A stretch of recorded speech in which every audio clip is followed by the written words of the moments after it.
Hello. Hello, people. Hello, Brett. Big show today. Big show today. Yeah, got a lot to talk about. We got a fun interview to bring you later that we have not done yet, but sure it's gonna go great.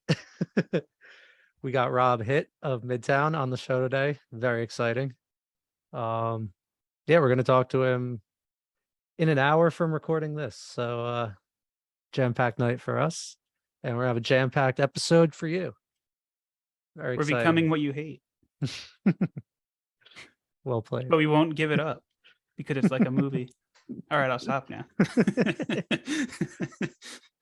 Have you been listening to them this Oh week? yeah, Yeah, me I too. went down the rabbit hole. I was very happy, Yeah. and I've also partially sad that like they ended when they did. I'm sure maybe we'll talk about that with him a little bit, but yeah, because they ended on a high note, they which is did. That's the thing. That you read my mind with yeah. that. Yeah, I want to ask him about that because it's like cool and then it's not at the same time, you know? Like you get to have like a perfect discography, but also like you guys were doing great. What happened? They did put out, I mean, we're gonna get to all this in the interview, I hope, but they did put out an EP in like 2013.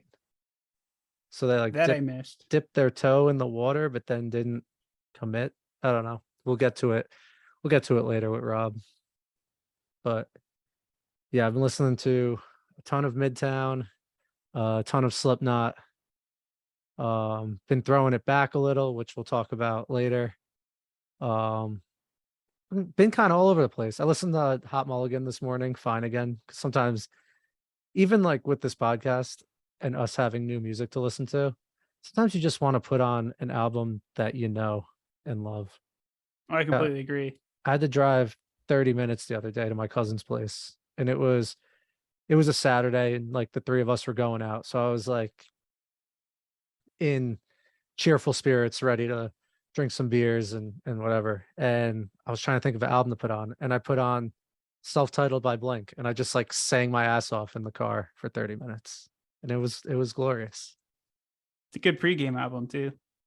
Yeah, it's Not quite the Party Blink album, but like no, because gets you lyrically it thinking. seems kind of depressing at times, but like it's still like it goes hard and it's really fun to scream to. And it's one of those albums, at least for me and you, that like you're gonna know every word, every inflection, so you can like perform in the car, which is always so much fun. And that's right in that year wheelhouse, which I know we're gonna get into in a little bit, unless you wanna start with that Uh, I guess we could since we're start in with the it. year. We could start with it. So, I was talking to Brett earlier this week about albums that you can put on and they kind of just take you back to a place in time. And we're older now. We have responsibilities, we have jobs, we have bills, we have things to think about that can get a little tiring at times. But it's kind of an amazing thing that you can put on certain albums that were important to you at a certain time in life. And you could kind of like bottle that feeling up for a little bit of when you were maybe 13 years old riding bikes and not really thinking about anything except like what time are we going to the mall later or something like that. Or whose basement are we hanging out in tonight? Yeah, where we'll order Domino's and probably just like fight each other. Or play Like, Madden for like 5 yeah, hours. exactly. Exactly. Miss those days, but it's kind of cool that we can take ourselves back to them. The album that sparked this thought for me was We Are Not Alone by Breaking Benjamin. They were like the first, like for a long time in my life, they were my favorite band if you were to ask me. And I really liked them. They weren't a band at the time that everyone knew or liked. Like I felt cool knowing them and all this stuff. And I just loved the shit out of this album. And I can put that on and I can feel like a kid riding bikes. And that's a really cool thing. Does that album also like remind you of fall? Because like when you told me about this week and I put it on, like I can pinpoint where I was, what I was doing, and like who I was with. just listening to this album in full. Like friend of the pod, Chris, who did one of the drafts with us, like we used to hang out in his basement all the time. And he was really into Breaking Benjamin. I remember like this album was on repeat nonstop. And it was like that fall of that year. Like hearing the opening notes of So Cold and like seeing Yeah. it's been like raining for like a week now here and been cold. It Yeah. just takes me back to that fall.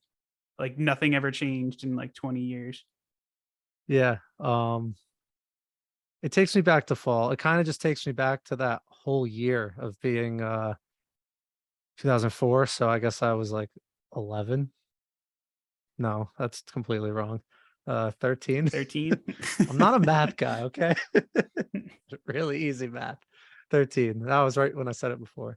Um, yeah, I remember hearing So Cold. That was definitely the first song I heard by them. And me and my uncle were going fishing, and we used to leave to go fishing really early in the morning because that's what you do. And I remember that song, we were listening to it in the car, and we were driving past the lakes that we weren't fishing at. We're still driving through like lake areas. And in the morning, like all the fog comes off the lake. And I remember this lake near us called Monksville has all these like dead trees and tree stumps in the lake. And all the fog was coming up as we were going over the bridge. And this song was playing. And that scene is so similar to the music video that it was kind of like surreal in that moment. Great music video too. Yeah.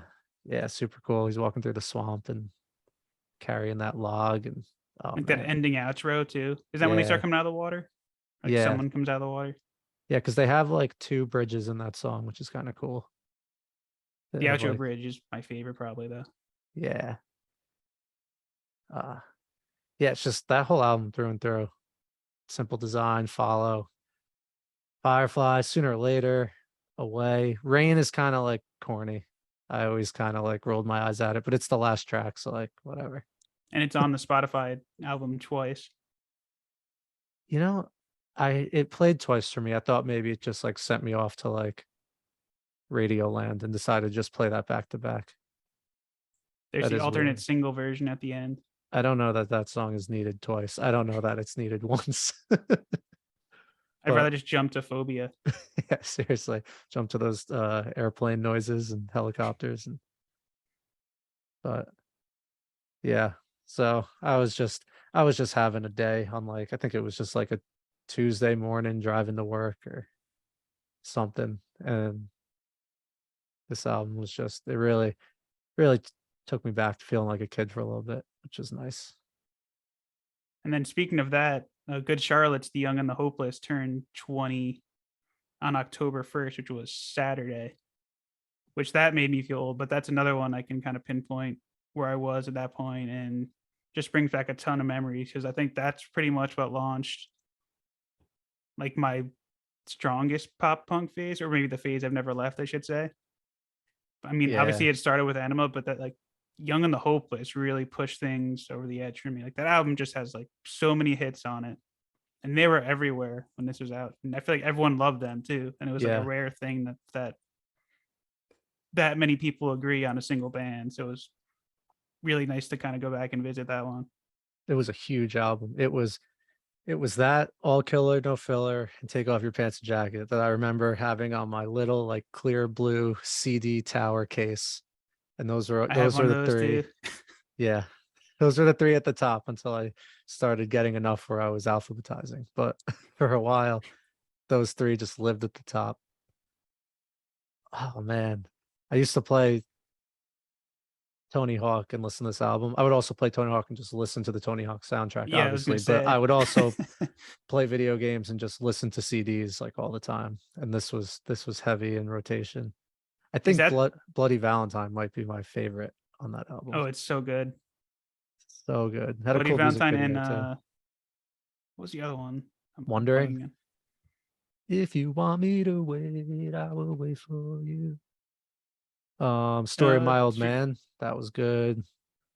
Lifestyles Rich and Famous, the anthem, Riot Girl, was it Day That I Die? No. maybe. Moving on, the ender. Yep. This album is longer than I remember. Yeah. Is that one of the best ways you think to listen to music? Was like back when you just would spin a CD while playing a video game, or do you think like car is still the best?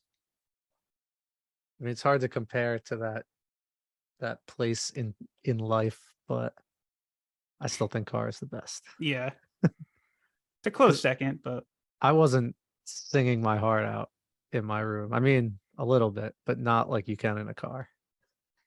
and if something went wrong in the video game, it kind of ruined the Yeah. surrounding music a little bit. Yeah, it didn't have all your attention. When you're driving, you obviously don't need to pay attention to anything but the music. Much more hands off. I should have made a bullet point there or a caveat. There's the word.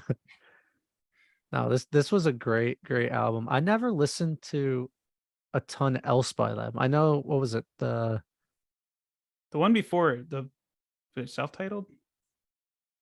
Maybe Yep, it good was really self-titled with like little things. yeah. Yeah, for me it was really just this album. And then I remember I Just Want to Live came out and I was not a fan of that. And then I was just kind of done with them.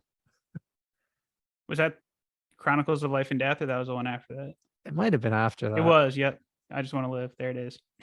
Yeah, I remember playing Halo and like me and my friends put it on back when, you had online. Well, you still have it, but when it first came out, And they I was had like, a what? ton I was of like, what the hell is this? I don't know.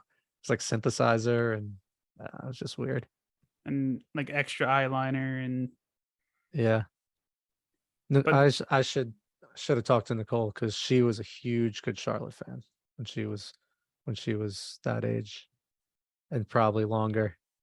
But yeah, for me it was just The Young and the Hopeless, really. I think they put out one in 2016. They put out an album called Youth Authority. That was kind of like a throwback to their old pop punk sound, which is pretty good. Yeah, I definitely put it on. I don't really remember it though, enough to like talk about it. But yeah, Young and Hopeless. Now that album, I was 11. That is correct. Yeah. Yeah. That was 2002. And that's doing math with Nick and Brett. Not our strong suit. No, no. We're words guys, not numbers guys. We had a couple new albums this week. We had one big new album, and then we had another new album that Vinny told us about. So we can talk about both of these. Um, which one should we start with? Do you want to start with the Vinny recommendation first? Then we can kind of end on the Yeah, big one. yeah, yes. That's the name of the band. Yeah.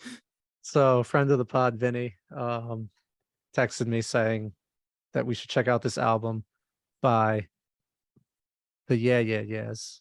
Is it the Yeah Yeah Yeahs or just Yeah Yeah Yeahs? Because I think I it's want to get this just right. yes. Just, but I feel like you have to like say the by Yeah Yeah Yeahs. All right, I'm saying it too many times now. It's sounding weird. Damn, they have a lot of monthly listeners. 6 million. That's Yeah, people crazy. love them. So I've heard this name before, but I don't think I listened to them before this. But they sound like a band that I would have heard without knowing that I heard them. You remember Maps being like all over the place in like 2003, 2004? Like that video was like always on MTV, I feel like. And it was in Guitar Uh, Hero. Or no, that was in Rock Band is the other one, right? The other video game back then. um, vaguely, I have it on right now in the background. It sounds familiar. Their name sounds familiar, but I I really liked this album actually. The first listen through, I wasn't sure, and then I listened to it again, and it's really cool. Like it's very atmospheric, you know. It just sounds like the first song. Is it spitting off the end of the world? Spinning. Spitting, Want to make sure I got it. spitting off the edge of the world. Spitting off Yeah. the edge of the world. Yeah. Um, it sounds like you're like kind of floating through space, like the way they have the echoes and just like however they recorded it, they really did a good job of like capturing that atmospheric vibe. Yeah, I wrote that one hit just right on a cold, rainy Monday yesterday. Oh It, yeah. like, nailed the atmosphere around me. I think Yeah. it's kind of what drew me into it, like, a little deeper. Yeah. I listened at work first, and then I listened again earlier tonight, and I was listening on my headphones, and I took my dog outside. Shout out Jasper. I took him outside, and it was dark out, and listening to that song outside in the dark makes it like I'd say 6.5 times better. It's a very specific number. That's what I'm sticking with. 6.5 times better. Um, it really was like one of those things where your surroundings kind of impact how you perceive an album. And I'm glad I listened back to this again because I enjoyed it way more when I wasn't at work being just like angry about whatever things are going on at work. I'd be um, careful listening to music at work. I'm starting to realize I had like dislike albums I listen to at work, and I listen to them like a week later, in like when I'm just sitting around or like driving around, and it hits yeah, completely different. So I'm yeah, learning I it's have to really listen interesting. first, not at work. Yeah, and certain albums just hit better in certain ways. Like some might hit better in the car, some might work better at work, you know? If you're just like I don't know what albums would particularly hit better at work, but where you listen definitely makes an impact for your like initial judgments. But I feel then like when you Fish is good work music, at yeah, least for me. oh yeah. It's very can be very background music, but then you Yeah, could also like really hone in on it when you want to. But this album had a lot of like references to outside. Um, like they talked about stars and wolves, and then there was one line that was I think it said the wilderness is becoming my addiction on I think that was in Fleece. that was Um, probably my favorite song off this. it was really cool when they brought that like synthesizer in at the end with that really like high pitched synth noise. It was that caught my attention real nice. And I love how in Wolf it just like it's going and going and you're kind of in this groove and then it just cuts it all out and then it just comes in with like this heavy like I think it's a bass. It's just like a bass and drum and it just switches up style a little bit and then it cuts the sound out again and brings it back. And I love when songs are unpredictable like that. Especially like trancy music like this cuz like the Joe album we talked about last week was kind of similar and That was it actually in gets my notes too. it It gets in reminded me of these that album. grooves. Yeah, it gets in these grooves where like you almost start you get in like a trance almost. So then when it does something really dramatic, like cutting everything out, it really like whips you back in. And I just think that's like a super cool choice that these artists can make.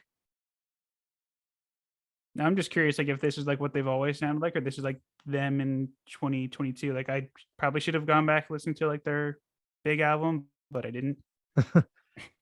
Yeah, so I guess we should mention their last album was 2013. So pretty much 10 years, 9 years since their last album, which is pretty cool, especially if you're a fan. We'll kind of get into that same idea with Midtown, but to just have a band come back out of the blue. I don't know if they were teasing it. I don't really know much about them at all, but So I've known about them for a while. I feel like they were very influential in like the New York indie scene in like the 2000s. Like there's a book out called Meet Me in the Bathroom, and I've been waiting to like dive into Yeah Yeah Yeahs till I read that book, but I haven't gotten to that book yet. But it pretty much gets into like the Strokes, LCD Sound System, Yeah Yeah Yeahs, Vampire Weekend, and pretty much how like they took over the indie scene. Like, and it was pretty much like a post 9/11 indie scene is like how it's described, but interesting. So that pretty they're much is like my now like I know they exist and I know like a lot of people love them along with those bands, but like it's near the top of my reading list, but I haven't read it yet. So Yeah. The whole I'm, like that whole like indie side of things, like all the bands you just mentioned, are bands that like I want to be into, but I just haven't quite yeah, done it yet. Like the I've put Strokes on I like know, LCD but Sound System and stuff. Yeah, but Strokes I feel like lean a little more rock than like some of these other bands. I think the But National are in there too. Maybe yeah, or I don't, Interpol. That's the other one. oh yeah, I definitely like cross paths of their set at a festival before, but I don't. They're another one. Like all these bands just make me think of like Alt Nation on Sirius. Yep, they're definitely on there all the time. It's definitely like a mood. Um and I hate being out of the loop on music, but it's just it's something it's a genre I haven't like dove into. I remember when LCD Sound System announced all those shows in Brooklyn and everyone was like losing their mind and I felt so left out. I wanted to be excited, but I'm like I don't know this band. I know like two of their songs, and I And then I like listened to both them those all day. songs. But yeah. Yeah, we need to like just like pick in like an indie month and just like go crazy. Or if we ever do like our reading club, that should be our first book that we do. Yeah. We should be keeping a list because I feel like we say a book we're gonna read Yeah, every the Bad episode. Religion one is still on my list. This one now. Um, so we also had another album this week. We had Slipknot, The End So Far. It is 57 minutes. Um, what is it, like 13 songs? Believe so. Yeah, 12, 12. 12. Um, what'd you think of this? So before I get into this, I want to just kind of just take a step backwards first. I Okay. spent like most of last week listening to, I'm going to butcher the name again. We are not, not We Are We Are Not Not Your Alone. Kind. We Are Not Your Kind. There we go. Yeah. Too many we are's on this podcast this week. But I don't know if it was just COVID or like, well, probably just COVID, but like I forgot how great that album was. And like So good. I was So listening to it, I good. was like, how can I forget how great this was? And like I did some like digging too, and like it was like critically acclaimed too. Like there's so Yeah. many good reviews about like how great this, Unsainted is such a good yeah, song. that's an all Oh my timer for god. them. Yeah. But And like the that whole last song, album, Solway Firth. Solway for Earth, yep. Oh my god. So good. And I don't know So good. why I don't remember that though. It has to be COVID brain, right? Definitely. Definitely. But coming off Yes, that though, like it's a tough one because to follow. yeah, and then plus like we touched on last, we got like Jim Root didn't really do a great job of selling this one, but I thought it was really, really good. Like maybe not as high as the last one, but it was pretty close.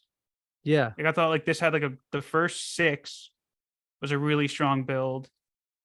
There's some in the middle I could skip over, but then like it ends on like a 3-track like rally. And I Yeah. feel like if you have like a really strong like 80 to 90% of your album, then it's a great album. And I still think their discography's almost impeccable, but I might be overstating that. Yeah. I think they're really, really good at doing what they do. So if you're a fan, I would say their discography is impeccable. Um, I'm like, I'll admit I'm more of a casual Slipknot fan, so it's hard for me to compare it to like all their work. I did listen to that last album we were just talking about because that was when I went and saw them on tour like last year. So I was listening to that album a lot. Um, I really like this album. I think they did really cool. Like they took some chances and did some experimental stuff, but they never got like Adderall. they never strayed so far from their sound that it's distracting. Yeah, Adderall. I wrote, is this like them being Fish or Pink Floyd in my notes? Dude, it's exactly like On the Run by Pink Floyd. Um that Yep. it's just like slowed down a little bit. But I agree. I put that on because I had to check. I'm like, this sounds really familiar.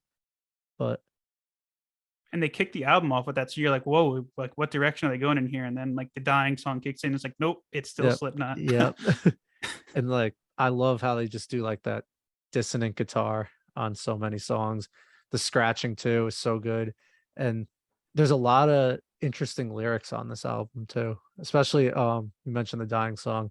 He had a line like put your hands into the water, let your mouth go sick and dry, which I just think is kind of cool. Like you're trying to clean your hands of something, meanwhile like your body is craving water, but I don't know.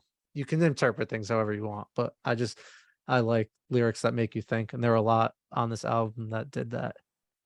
Not to say it was cheating, but we do have a share sheet that Nick and I have for these shows, and I did see some of Nick's notes on this album, and like it blew my mind on like the explanations for some of the songs. Like I'll let you touch on Yeah. those, but like it made Um, me go back and listen to them like even deeper than the first couple times I did. Like Hive Mind. so Corey Taylor did an interview with shit. Is it like Metal Hammer or something like that? Um, I forget the publication name. I'll double check. Um, but so on the Genius website for lyrics at the bottom, they all had like these quotes from him and from that interview talking about Like a track by track. what the songs mean. Yeah, so I wrote a bunch of those down. We obviously we don't have to go through all of them because then it would just kind of be us reading.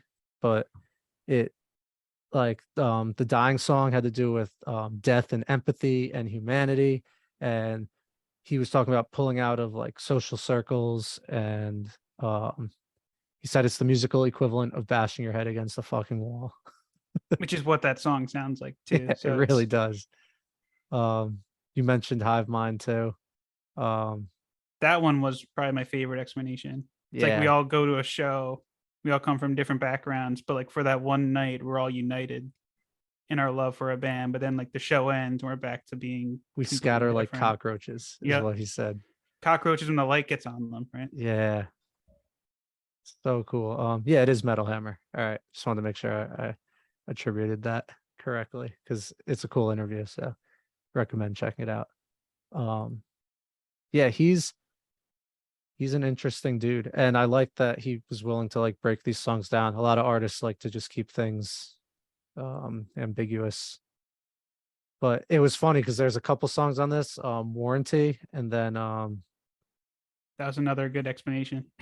it might have been uh Finale. um I forget what the other one is, but it's basically they're both kind of like comments on fans who either aren't happy with where the band's going, or they want them to change, or they don't want them to change. And his whole thing is It kind has of like, warranty. yeah, Warranty. He's just like, what was it? Your Got it warranty's all up, so back, you have to but I get a new blew it. one. Got it all back, but I blew it on the trade in. Isn't this what you came here for?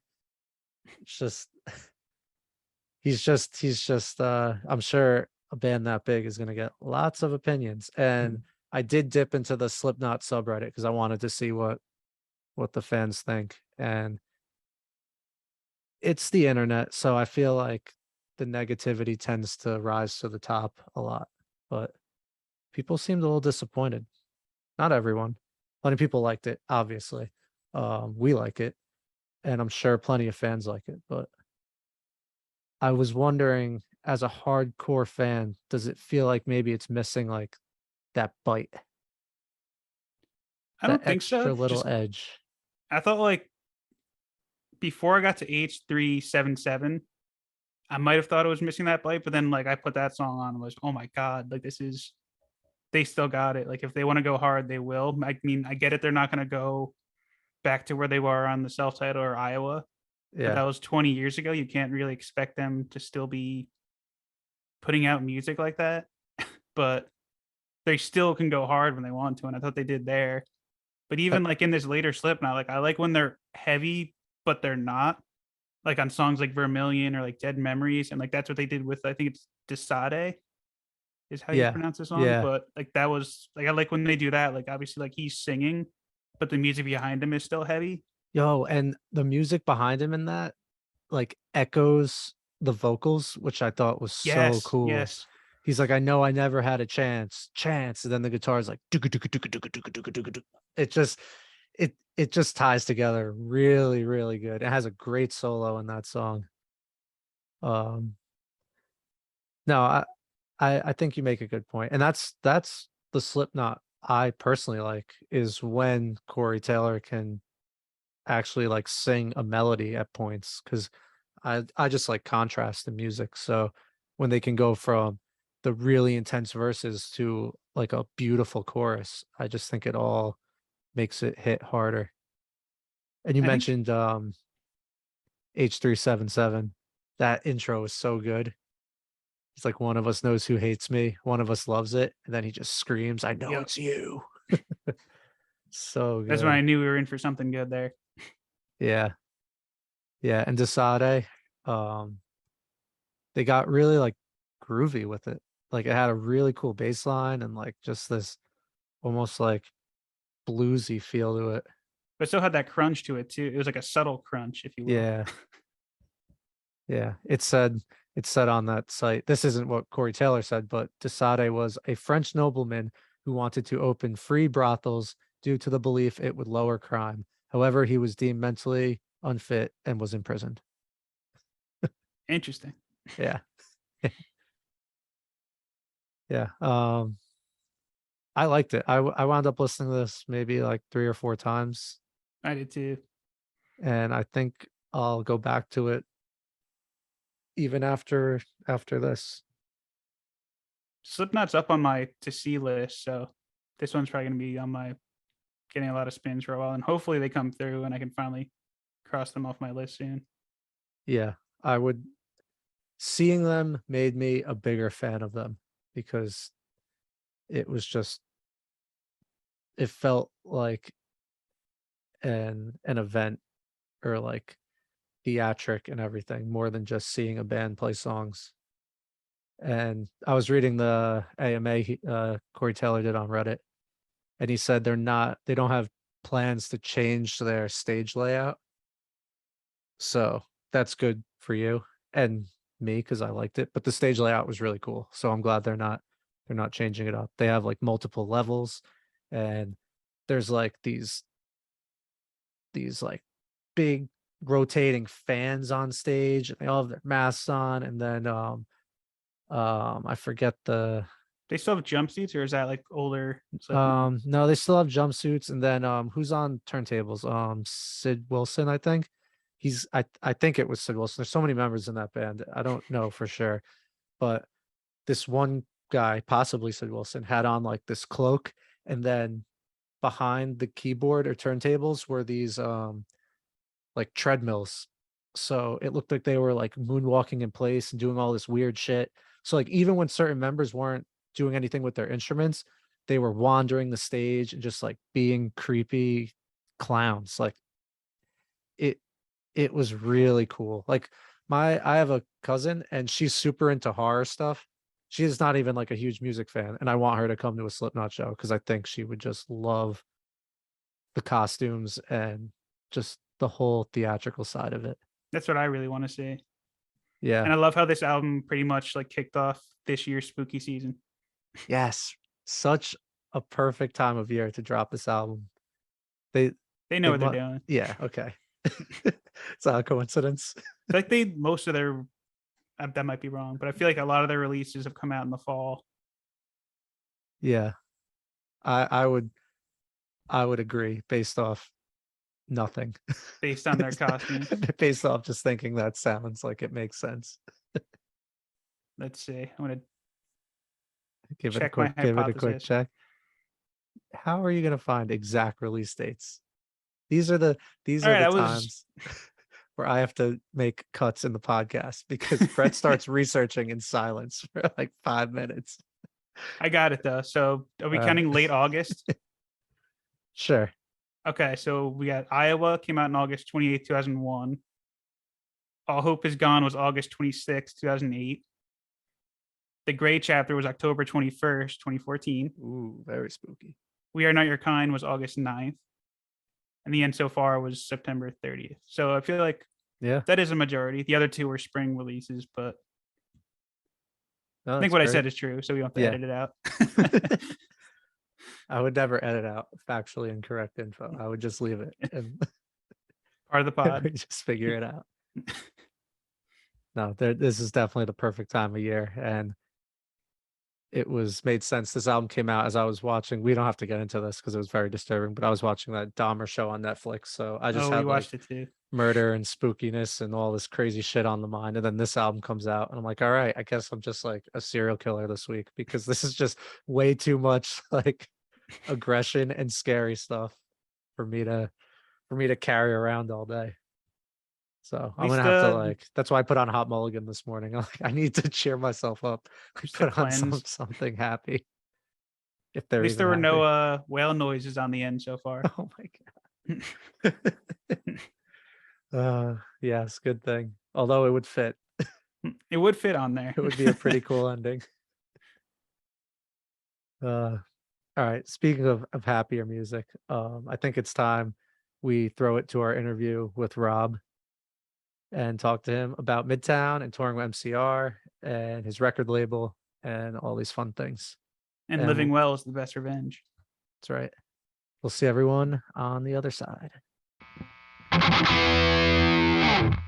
Okay, we now welcome on a very, very special guest, Rob Hitt. He founded his own record label, I Surrender Records. He's managed bands over at Crush Music, and most famously, he is the drummer for pop punk NJ Legends Midtown. Rob, it is you we're waiting for. Thank you so much for coming on the show. It's awesome to have you. I see what you did there. How's it going? How's the tour going?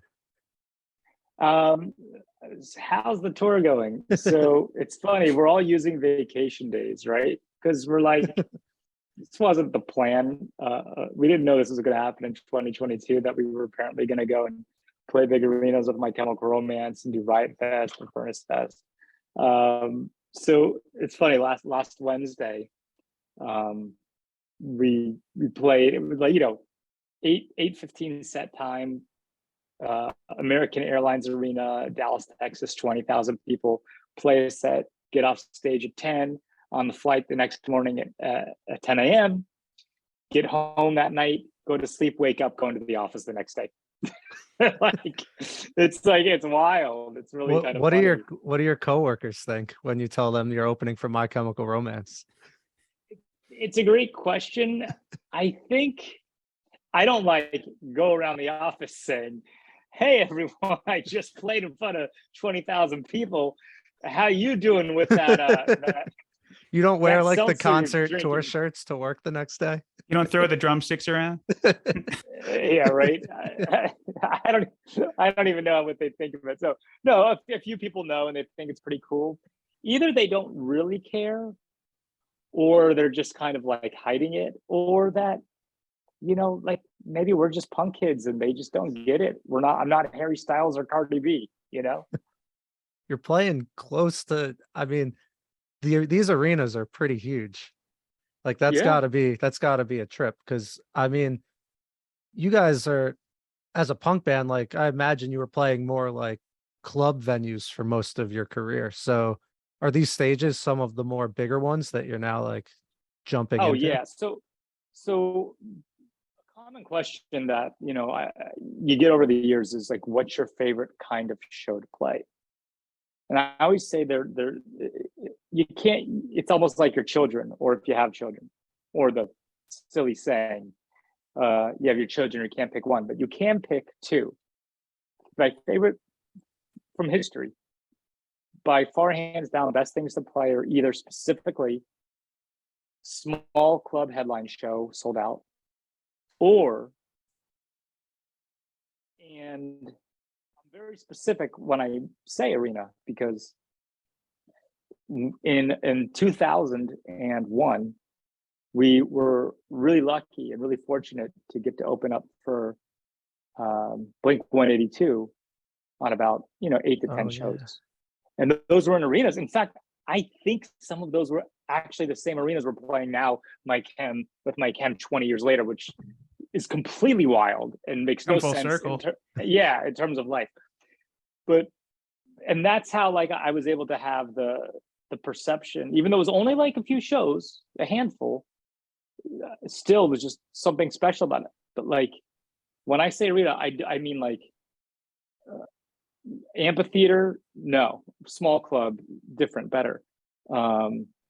you know, there's something about being in the closed space that's sold out, where the lights are off, and there's this, and you can have a large pit sea of people. Like when there's a big pit area where there's GA in an arena, it is just so much fun because the fans can actually still be kind of close to you without it being seats, right? So you kind of get the best of both worlds. But the difference on this is that when we opened for Blink, it was us and then Newfound Glory and then Blink. And like, I remember playing, the lights would be on in the venue. We wouldn't be able to use any lights. Now we're direct support. My camera, like the most amazing humans ever. They like let us use their lights in the, you know, in the arena. Like it's so crazy. They don't, you know, a lot of times when you, not a lot of times, but I pretty guarantee like almost 100% of the time, if you're a support band opening for, you know, a massive headliner like a MyChem, they call it DB limiting, where as an opener you can't be loud because the headliner has to be loud. But MyChem are the same punk rock guys that they were when, you know, we were growing up in the late 90s, early 2000s, and they just want everybody to be treated fairly. And it's been such a great opportunity, and we're definitely very lucky. But yeah, if we're gonna go out one last time, man, we couldn't have gotten luckier to have such a cool experience to be able to do that. But yeah, my coworkers have, even if they think they have a clue, they have no idea. They're like, it's funny talking to some of them because I was away, and they're like, oh yeah, what'd you do this weekend? I was like, I just played a few shows with my band, you know, blah blah blah, like, without getting too deep into it. So like, oh cool, I went to this new restaurant, it was really great. I was like, oh, that's really cool to hear. Good for you.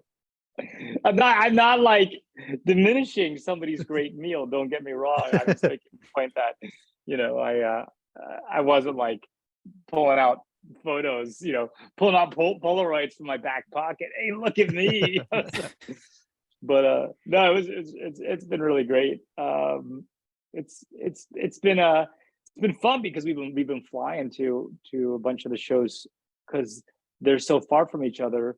First of all, like tour buses are super expensive. Like I don't even know if you're aware, but like it's actually cheaper to fly, remarkably cheaper than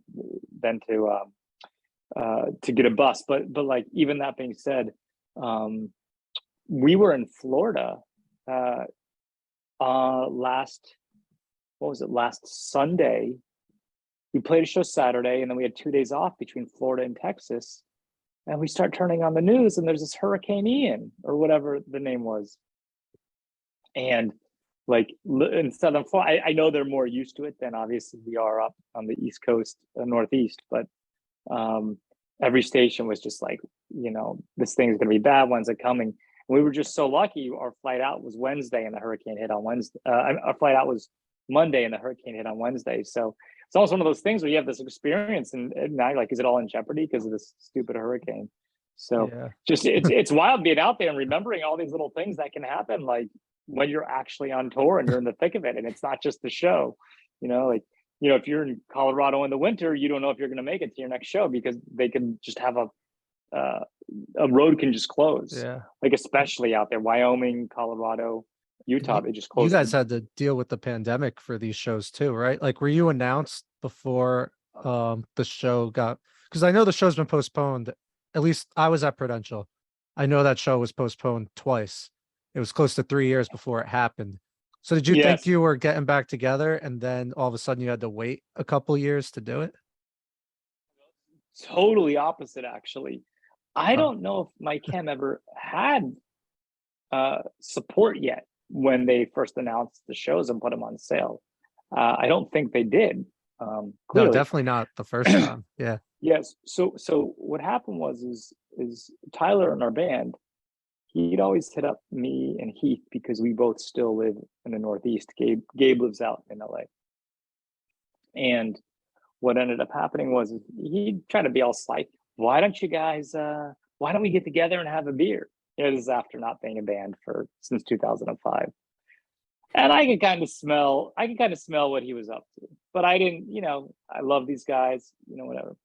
And then he's like, hey, why don't you come over to my house for a barbecue? Rob, I have a drum kit in my attic, like, and then a text like the next month would be like, hey, like, why don't we just jam sometime? Wouldn't that be fun, So finally he kept pushing and kept doing the hints. And I believe it was March, I'm going to say March 10th, maybe March 3rd of 2020. And, he and Tyler were like, let's just have fun. Let's just get together and jam. Like, we'll just jam and have fun like the old days. Nothing about a show, but I knew ulterior motives. Yeah, total ulterior motives. So actually talked, got together, and within the next 7 days, everything shut down because of the pandemic. So I was almost like, I guess, sorry, Tyler, like, this isn't happening right now. Like, nothing's gonna go on. But me, Heath, and Tyler did get together, and in retrospect, it's really funny because I was like, oh my God, I was I couldn't even barely play drums at that first rehearsal. And I was like, oh man, I would never be able to do this. And then fast forward about a year and a half into the pandemic, and things start to relax, people start to go out again and whatever it is. And Tyler starts banging on the door again. And he says, and we're like, all right, well, why don't we maybe we'll do like a Starland show. And the plan initially really was just to do Starland, right? And the hard part is I knew it would be a lot of work for one show, but the big reasoning behind it for him and Heath and Gabe is they all have a bunch of kids, and their kids are old enough now to see their dads play. So, the way I looked at it is like, well, if there's anything we could do, for their kids, like, to me, that's enough reason to try to figure this out. So we kind of started more than toying with the idea of saying, okay, well, how can we put this together to actually do a show? And so we were going to do it. I don't even know if we had a date booked yet at that point. But what ended up happening was Tyler, I don't know why he was texting with Mikey Way from Mike M, but I guess he said something to Mikey, but here's the thing, nobody, we were going to do a show again. It was completely unannounced to anybody, any friends, but he slipped it when he was texting with Mikey. And I guess the next week or 2 weeks, Mikey sees Gabe. I don't think we're at a mall or a Dave and Buster's. It was something like that. And Mikey goes, hey, Gabe, I heard you guys are doing shows again. And Gabe's like, how did you hear that? Why do you know that? So the Mikey and Mike Cam, I guess they got together and heard of that after they heard, knew that we were going to really do shows. And then they're like, hey, do you guys want to open up some shows for us? And then once they said that, there was there's no going back. You're not saying no to open up an arena, not just to your friends, but friggin' My Chemical Romance, whose fans are unbelievable, by the way. They treat us so well, and they're so kind and so nice. But that's actually how this whole thing happened. And then once I think a few promoters heard about us doing the headline shows, and My Chem, Furnace Fest reached out, and then Riot Fest reached out. So it was a total blast to be able to add all these extra shows on. And we're going back in a few weeks to we're playing Garden Grove, California, at the Garden Grove Amphitheater in Orange County. There's a few tickets left. Would be friggin' great to see all our old friends come out to that show. And then a few days later, we're playing the Forum with Mike Cam. So it's going to be a blast. And then we have our headline shows still in December in New Jersey. We got 2 in New Jersey sold out at Starland, and there's still some tickets left for our Long Island show on the 9th and our Worcester show December 10th. Now, did you say that you stopped playing drums in 2005? So you pretty much had to kind of teach yourself all over again before this? Yeah, listen, I haven't played drums other than we did 3 really two shows and like a small little warm-up show in 2014. So I hadn't played drums in 7 years until those shows when I did a little rehearsal, but then for these shows I hadn't played drums in 8 years. So really I hadn't played since 2005 for the most part. I wasn't like playing in between. Yeah, so my friend Gunnar, he used to play in a band, The Exit, from when we were all very young. Incredible drummer.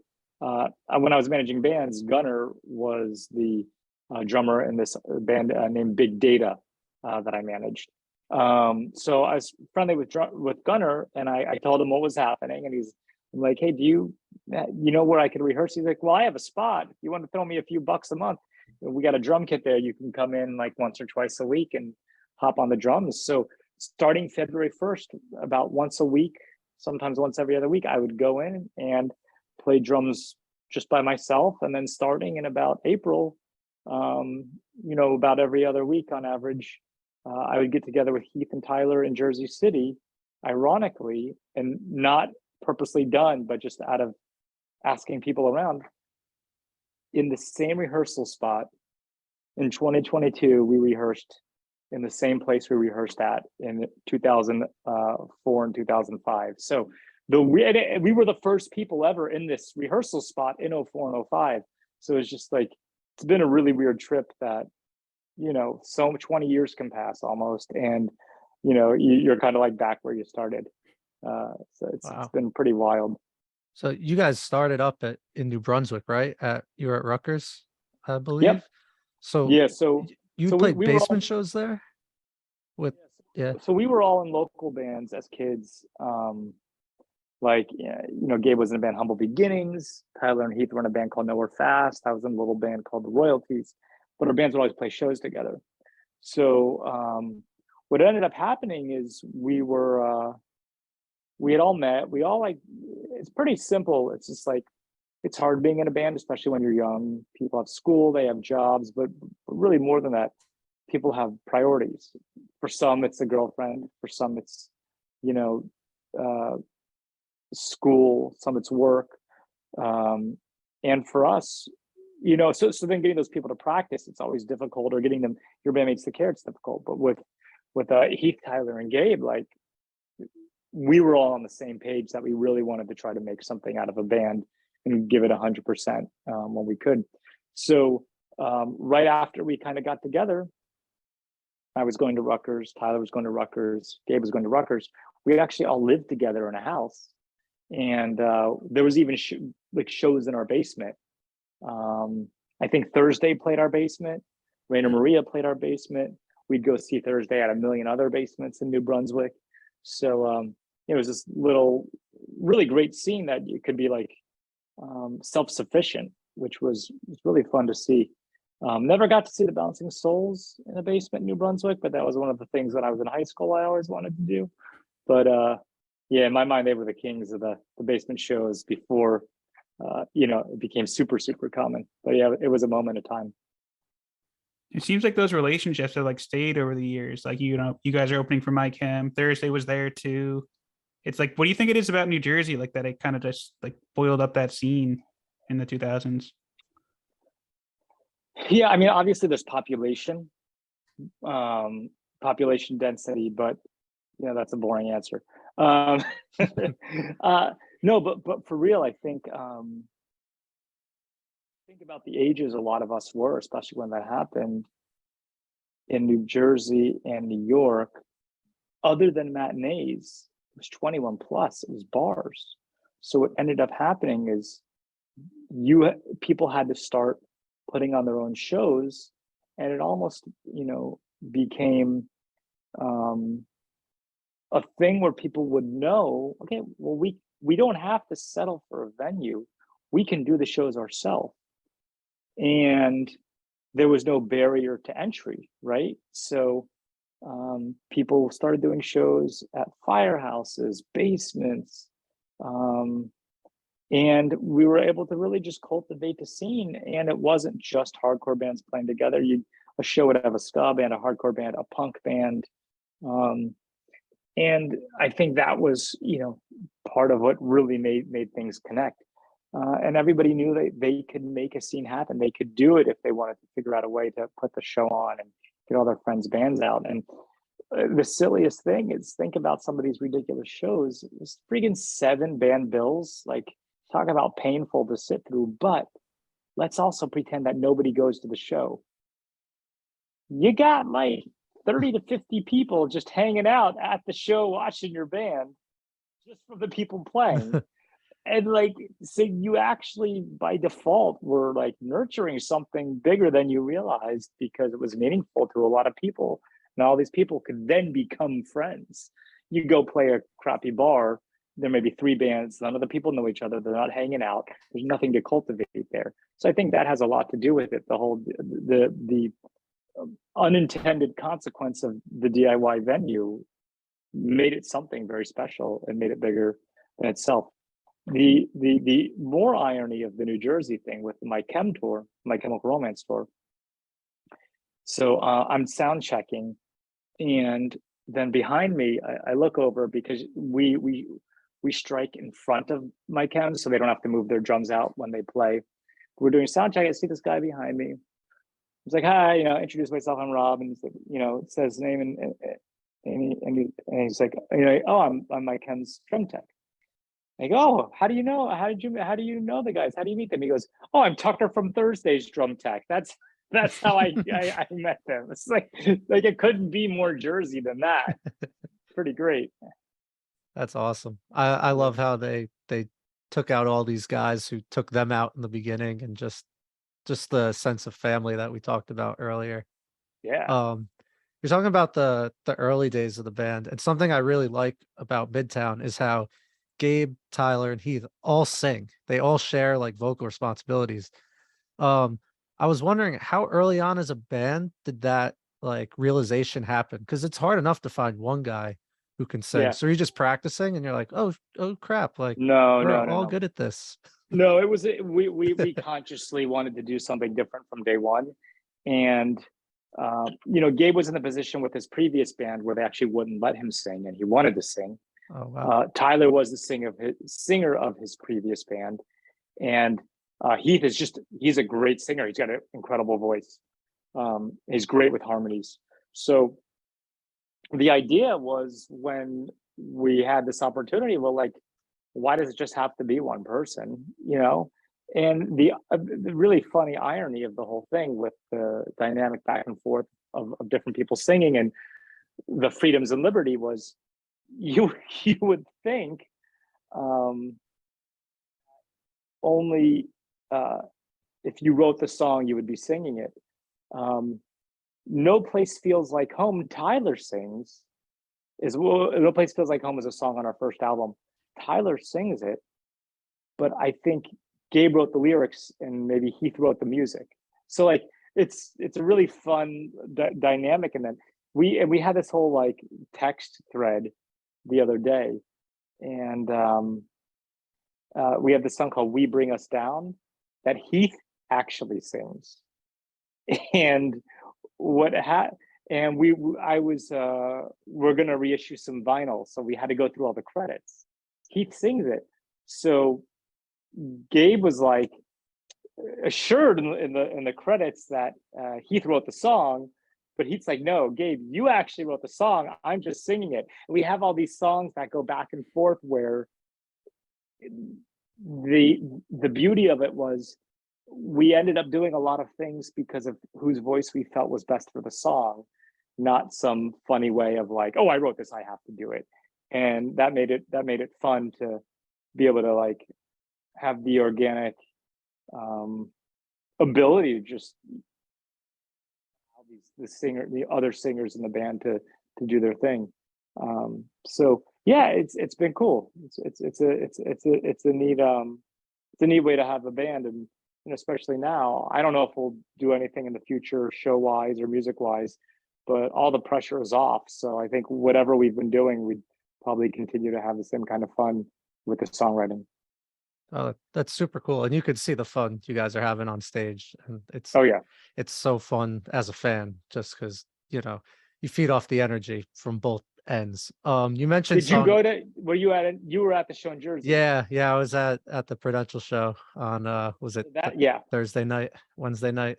That was our first show with Mike Hem, so we were actually a little more.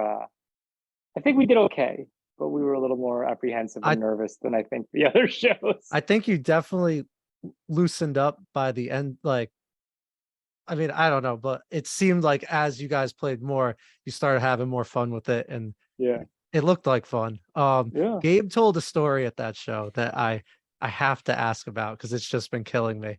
You mentioned songwriting, and I know where this is going. he may have mentioned that I think maybe it was Tyler wrote "When You Were Young" by the Killers. I wonder if it's ever going to come back to us from the Killers themselves.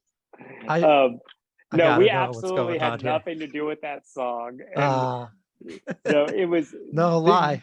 Tell me you wrote it. I would call them jokes more than lies. That's called on-stage banter. Okay. That is straight up on-stage banter. Oh man, I we were convinced like, myself.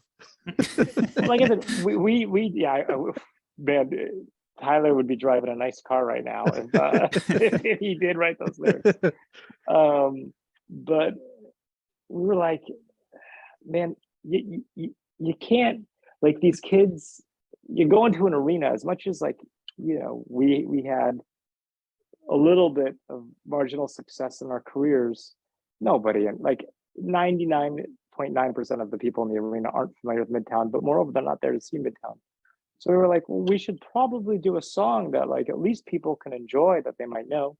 So we were trying to figure out songs, and that seemed to, like, that era of songs seemed to hit a sweet spot between the parents that might be at the show, the younger people that might be at the show. Because it's like, I mean, Miley Cyrus is great, but it's kind of corny for Midtown to do a Miley Cyrus song. You know what I mean? Or we could do The Outfield. We could do Your Love, but then would the young people really enjoy it? So Gabe's like, hey, why don't we try this song? And it was funny because I didn't know really how I felt about that song at first, and now I'm having a blast playing it. It's real fun for me. So I'm actually really glad we're doing it. But yeah, I guess you have to play a song first sometimes to know if you're into it. Yeah. So Tyler did write it. Got it. That's what I said. Yeah. Tyler did write Direction. I think he wrote Direction. So now, like, being back on stage, like, do you kind of feel like you're glad you kind of ended up where you are now, or like, is there some regrets that the band hasn't been together this whole time? I'm just kind of curious, like, what it's like to get back on stage and what kind of feelings are going through Brett, your head. regrets are worthless, man. Regrets. They are. I know. That's why I figured I'd ask you. Because you never know how people are going to answer that, you know? I agree with you, though, no. for the record. Okay, good. No, I'll tell you how I feel about it. Oh, shit. After, like, these shows, because it's been such a blast, before you have to, like, get in the, like, I was in the office today. I was in the office. I get in the office at 8:45. I leave at 5. I get to the rehearsal spot. I play drums for 2 hours. I come home, eat quick, and I'm doing this interview.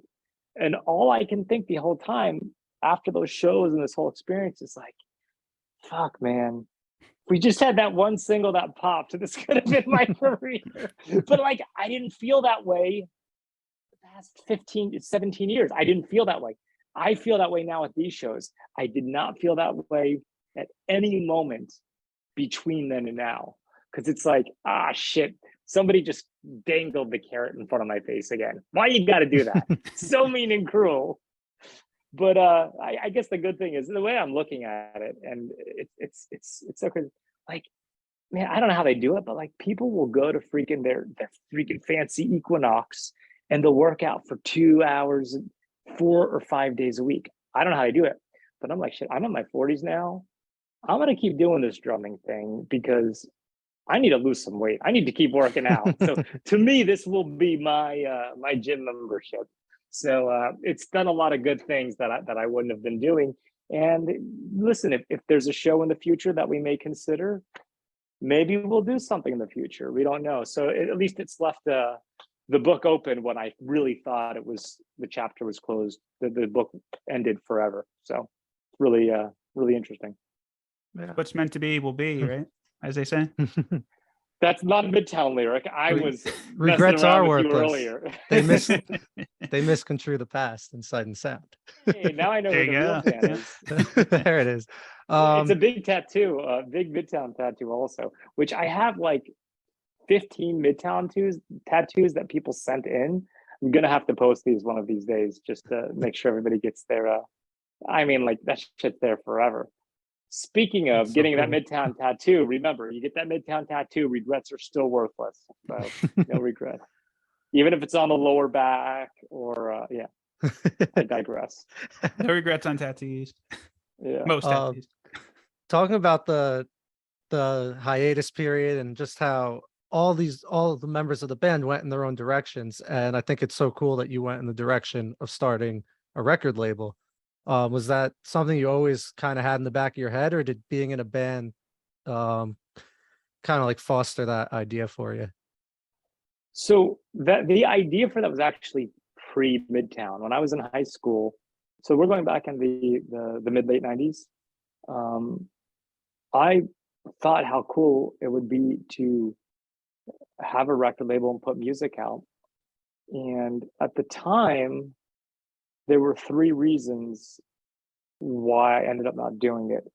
The first one was that a lot of little record labels were popping up, but they would just put out compilation CDs. And what happened back in the day is that because there was no streaming, it was hard to market a new artist and other than radio or touring. But it was hard for labels to get ears on their bands. So what labels would tend to do is take one song from each of their band's albums, and when a little kid had a little record label, said, "Hey, will you?" It says, "Hey, can I get a song from you for my compilation CD?" They'd give every compilation CD the same damn song. So every comp would basically in New Jersey at the time had like the same exact songs on it. So I was like, well, if I'm going to do a record label, I would want original music. I would want to do something that was unique and special. And so that was one reason I decided not to start a record label when I was in high school. The other reason was I had no money. I literally had no money. So how am I going to help this band out? And the third reason is like I didn't really have any experience or pull at that point in time. Like I don't know what I could do other than like flyering and trying to hustle my friends in school, or like walking into record stores and asking them to bring in the music. So I didn't feel that I had enough to give, that it made sense. So after Midtown had started, unrelated to Midtown, I and in the back of my head, like you said, it was something I had always wanted to do. My friend Laura sent me this EP from this kid Greg. It's called Time and Distance. It's just 5 acoustic songs, and I heard this one song called Pretend You Don't Know by a band called Time and Distance. Acoustic, great song. He was clearly a big Dashboard fan because it was all open tuning guitars, but he was really great. And I loved the song so much. I'm like, you know what? Maybe I can put him on a few Midtown shows. I don't know if I actually ever did, but maybe I can put him on a few Midtown shows. At the least, I could tell my friends about him. I could pay to get CDs pressed for him, and that moment was how I started the record label. So I got it. So that must have been early 03, maybe late 02. I incorporated the record label in March of 03, and it was off to the races since then. And we're about to put out our 40th release. Wow! Congrats. This year. Yeah, thank you. Yes, it's been a little wild ride. And speaking of your record label, so some of my best friends I've ever met in my life, we've connected through 4 Years Strong. And like some of my best college nights have been to the soundtrack of Rise or Die Trying. Oh, so I feel like the one. Yep. So I think I have to ask you like how you came across them and what it's been like to work with them because I've always wondered like why they're not bigger than they are, because like that's how much my friends and I love them. But at least it's still like they're like our special band still. But just kind of curious the background of them. Yeah, I mean, why they're not bigger is just opinions, which I could give you them probably. But no, I think it was 2006 or 2007. Midtown had broken up by that point in time, and I didn't know what I was going to do with my life. So it was '06 probably. I didn't know where my life was going to go. Midtown broke up in '05, but what I would do is I would work every day on the label, and I'd sit around the kitchen table, and I just had a bunch of interns that were really excited to help out and add friends on MySpace, help me package up envelopes and send them out to record stores, radio stations, magazines, because '06 was still not, it was maybe some MP3 downloads, but it was not popular. It was still hard because it still took forever to download a song. You download the song, but you'd think it was Midtown, but it would say Mill and Collin. But like that's how downloading was back then. Yep. So but because I had the address on the CDs that I had out, and because we had a website, what ended up happening was we'd get demos all the time. So we got the 4 Year Strong demo, and we just loved it. I mean, I honestly, I don't even know if it had Rise or Die Trying on it at that point. I think it might have been, I'm sure that, yeah, so I think they had like 3 songs. I'm trying to remember what they were. And I think that's the initial thing they sent it. And then we just like, from there, it was just like, oh, this freedom rules. And I think it was either through, I don't know if it was through 4 Year or through Valencia. We met these guys, Nick and Matt, and we had 4 Year Strong go down to Philly, record with these guys, spent some time on it, and that's where Rise or Die Trying ended up coming out of. And then once that came out, it was just like, listen, when I first went to see 4 Year Strong, it was to maybe between 5 and 8 people at this place called the Cooler in the meatpacking district of New York. Like nobody was there. 5 to 8 people when we saw 4 Year. But like, man, you like watching them in 5 to 8 people, it was like, wow, this band's special. They're gonna be something special. And I think, why aren't they bigger? We could all make up opinions. You never know why. There's always like lightning in a bottle somewhere, somehow, Right. where ours gets. But I will say this, I think one of the things, so I Surrender did Rise or Die Trying, and then we did Explains It All, Oh, which that's was right. a Yeah. cover The CD. 90s covers. Yeah, the 90s covers. But after that, they were no longer on my record label. Their contract was 2-album deal. So then they had asked, hey, will you manage us? They asked me if I would manage them. So then we wrote Enemy of the World. We recorded it. I may be wrong about this. No, I take it back. We did Enemy of the World with them. And you could feel at that point, they had a lot of momentum and things were going well.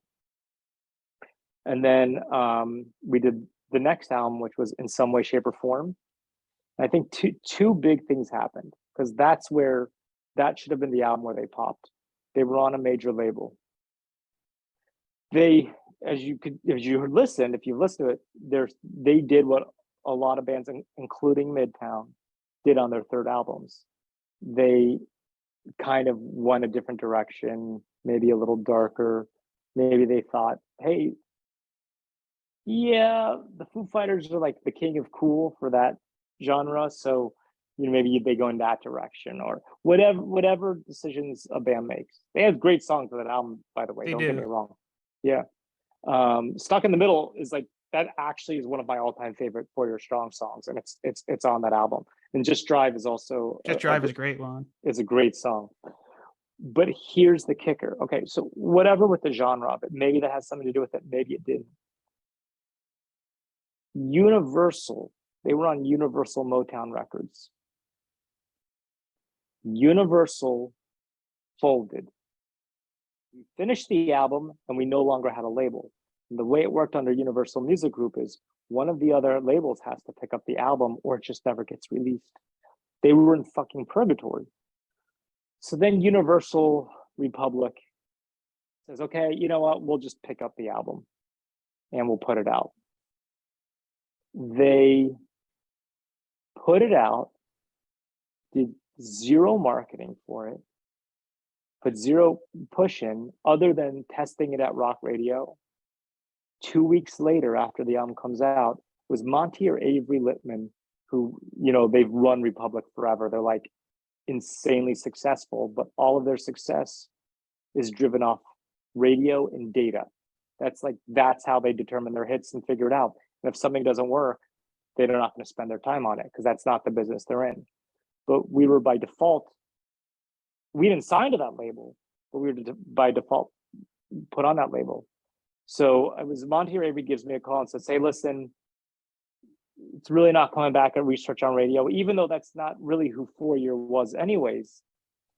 And, you know, we're letting the band go. And they own the masters. And the album had only been out for 2 weeks. So they never got their fair shot on that album to have a push. So I think, you know, why isn't 4 Year Strong bigger overall? I can't tell you, but I think, you know, they had a lot of momentum coming off Enemy of the World going into that album. And it was a few stars that just didn't align. See, there's your 4 Year Strong interview. I don't know. Love That was 4 Year, awesome. though. That was so Oh my interesting. God. That was so much great information there. I don't think people know that stuff because they want to talk about Midtown or something else. So that's good. You got some good info there. So when you interview 4 Year, yeah, and they have every right to be frustrated about that. So They've Yeah. come back strong, though, no pun intended. But like it Mhm. seems like they got back to their roots, and they've the last couple albums they put out have been phenomenal, and it seems like they're really comfortable with who they are, and the music's benefiting from that. yeah, and they've figured out a lot of things too, career-wise. It's funny because like they definitely have a career playing music, but in some ways, like I totally love it because I can completely relate to where they're at right now with Midtown doing these shows again. Because like I remember Joe, the bass player, he's got like a business where like at one point he was building like these super cool glass coffee machines that had beakers that did all these cool little things, and he's great at woodworking. And I think he owns like now he got this warehouse that's in Worcester, Mass, or somewhere near that. Like I don't know if they fix bicycles, but it's also a coffee shop and also maybe a barber shop or rehearsal studio. I don't know, but he does that, and like that's his job. But he's also got 4 Year. And Jake, the drummer, is a he builds houses, and there's all kinds of construction, like really cool woodwork. And then Alan writes songs for artists, produces, and he has like sells Christmas trees. He sells Christmas trees in the winter, and Dan is an engineer, a producer, and he also does like score. He wants to get more in like doing scoring movies and things like that. So it's like, I guess I can't feel all that bad about my career path because this is a super successful band. They're still doing it. I'm hanging out with Cyrus from Newfound Glory at Furnace Fest a few weeks ago. We were talking. He's like, yeah, I still do realty. I'm still a realtor. It's like, you just played in front of 30,000 people. What are you talking about? But yeah, so it's like, you know, people still have their jobs. I mean, I guess it could probably get pretty boring if you don't. I mean, look at oh my God, talk about somebody busy. Look at Frank from My Chem. He's got his own band. He's got My Chem, and now Ellis Dunes. It's like, I hope he can sleep at some point in the next few years because it doesn't seem like he's going to get much. Yeah, he's a busy guy. And Mhm. it's crazy how you mentioned like a lot of these bands like still work some form of a day job one way or another. It seems like Yeah. unless you're like a My Chem or a Blink-182 or a Foo Fighters, I don't know if it's just not enough, or maybe these guys are they're just ambitious and they want to do as much as they can. Yeah. And you know what else I think, you know, especially because of the pandemic, if you've been a band for that long, say 15 to 25 years, there's going to be bouts of just like nothing going on for a time period. So I think that also probably like lends itself. And when you've been a band that long, even if it's it goes up, but then it stays marginal, or not marginal, but goes up, but does some sort of plateau. It's gonna like maybe you have these conversations with people that are in successful bands, and they're just like, bro, it may not last forever, so you may wanna Just have a figure something fall out back. just in case for later. So this could all just be just in case for later. We ask this a lot on this show. What's the best way to support these touring bands? Is it merch? Is Spotify paying the bills? Like how can we support Yeah. these bands we love? I think the number one way to support a band specifically is to buy a shirt on tour. Right. And the We're good at reason that. is because, yeah, We're very good at that. the reason is, yeah, if you're headliner and you get a guarantee, your manager and your agent and potentially your lawyer get a cut. If you buy a shirt, it has nothing to do with the agent. But moreover, if you're a support band on a tour, your merchandise is the only thing that's going straight to the band, because typically if you're support, you're not getting much of a guarantee at the show anyways, and you're definitely not getting back end. So the shirt goes straight to the band. If you stream a song or buy a CD, let's say you buy a CD or buy vinyl, or the record label is the one selling it. So they get the record label gets the entire wholesale off the CD sold in the store. The store itself is going to get the difference between the wholesale price and the CD that you just bought anyways. Well, what's left over? Let's just say there's $8 left over. Well, you're probably most of that $8 is probably going to go towards recoupment of the album anyways. But then on top of that, have to pay out any songwriters, and if those songwriters have publishers, the publishers are taking a cut on top of it. So at the end of the day, the only thing you can always feel good knowing that's going straight to the band, where Spotify is not taking a cut, performance rights societies aren't taking a cut. I could go on for hours of neighboring rights societies, or whatever it may be. The only thing that's going to go right to the band is a t-shirt. So that's why I think if there's one way somebody can support a band, if they're headlining, buy a ticket. If they're supporting, buy a t-shirt. I think that's pretty easy how it is. Sounds good. Or a Is that what sweatshirt. everybody says? Or they say it in like 2 sentences? No, no, it's that varied. seems to be the general consensus. And I think we got a little more info out of you because you work with a label and stuff, so you know more behind the scenes. But yeah, I'm a sucker for shirts. We both are. Yeah. I have no room in my house for more shirts, Yeah. but I just keep buying them. I always had a dream, like my dream, especially living in Brooklyn, this ain't happening. My dream is like having a massive closet where you could actually hang the shirts on Wow. hangers. That'd So be you can like amazing. go through them, put them in color order. Mine are like rolled up in like a Tupperware in the basement. At this point, I have to decide what makes it into the rotation, Yeah. what gets banished to the basement. It's Under Oh, little I- squares in a little drawer. So. You could like go on TikTok or YouTube and find like the machine that makes how to quilt? fold Oh. the damn yeah, yeah. shirt into the perfect square. You see this? They have ones where you just throw them in and it does it automatically. You just place the shirt like in the mouth of this machine, and then it comes out the other side perfectly folded. Like it just knows Whoa. how to do it. Yeah, That's a it's game wild. changer. Yeah. Mm-hmm. Need a dryer that can just spit them out just like that. Oh God. Rob, this has been so fun. Thank you so much for talking with us. Yeah. I did have I one. hope this interview has been better than Daniel Jones running 80 yards and then falling on his face right before he gets to the end zone. It definitely is better than that. I promise. right. Heard in the butt fumble too. Oh, that's your team, right? I Mark know. Sanchez. Mark Sanchez. I know a little too much, don't I? I live vicariously through Giants fans, so because I've never seen the Jets even make a Super Bowl. So Can I tell you something? This one you will like. Do you remember? I guess this this is more for Nick. Do you remember, Nick, the last time the Giants won a Super Bowl? Yeah.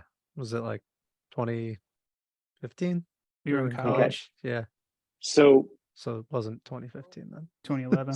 Yeah, that's so right. I want you to I'm not good with stats. go to my Instagram account, and I want Yeah. you to scroll all the way back to the day the last time the Giants won a Super Bowl. And I want you to see the photo of me at the Super Bowl in Indianapolis with my hands up in the air in pure glee and happiness. And I don't know if it was more of the Giants winning or just beating Tom Brady in the Super Bowl. I think it was more of the latter. But I was so lucky. I was managing bands working at Crush, and I think it was Fall Out Boy or Panic at the Disco and Gym Class Heroes doing performances around the Super Bowl. Like, you know, like Pepsi has their thing and whatever corporation has their thing. So we got a few free tickets. And I was like, I'll pay for my flight. Just like, let me come and have a ticket. I'm from New Jersey. I live in New York. You gotta let me go. So I actually got to go to a Super Bowl once in my life, and my team won, and they beat Tom Brady.